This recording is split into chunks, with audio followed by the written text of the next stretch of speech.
ನಿನ್ನ ಹೆಂಡತಿ ತಹಸೀಲ್ದಾರ್ ಬಿಟ್ಕೊಂಡು ಎಷ್ಟೆಷ್ಟು ದುಡ್ಡು ಹೊಡೆದಿದ್ದೀವಿ ಗೊತ್ತಾ ನೀನು? ನಿನ್ನ ಹೆಂಡತಿ ತಹಸೀಲ್ದಾರ್ ಮಾಡ್ಕೊಂಡು ದುಡ್ಡು ಹೊಡೆದಿದ್ದೀಯ ನೀನು.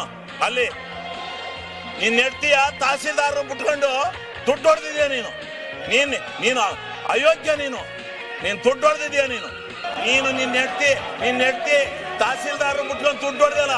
ಅಲ್ಲಿ ಹೋಗಿ ಹೇಳ್ತಾರೆ ಚಿಂಚೋಳಿಲಿ ಎಷ್ಟೆಷ್ಟು ದುಡ್ಡು ಹೊಡಿತಾ ಇದೀಯ ಅಂತ. ನೀನು ತಹಸೀಲ್ದಾರ್ ಬಿಟ್ಕೊಂಡು ಮಾನ ಮರ್ಯಾದಿಲ್ಲ ನಿಮಗೆ. ಮಾನ ಮರ್ಯಾದೆ ಸಿಕ್ಕು ಸಿವಾಸು ಏನೂ ಇಲ್ಲ ಈ ಬಿಜೆಪಿಯವರಿಗೆ. ಮಾನ್ಯ ಅಧ್ಯಕ್ಷರೇ, ಮರ್ಯಾದೆ ಐತೆ? ಯಾವನ ಒಬ್ಬನ ಇಂಡಿವಿಜುವಲ್ ಆಗಿ ಟಾರ್ಗೆಟ್ ಮಾಡ್ತಿರಲ್ಲ.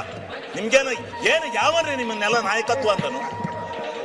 ವಿರೋಧ ಪಕ್ಷ ಲಾಯಕ ನೀವು. ನಾನು ಇದರಿಂದ ವಿಚಲಿತನಾಗಲ್ಲ. ನಿನ್ನಂತ 100 ನಾಯಿಗಳು ಬಂದ್ರು ನಾನು ಹೆದರಲ್ಲ. ನಾಯಿಗಳಿಗೆ ಕಡೆ ನೀವು.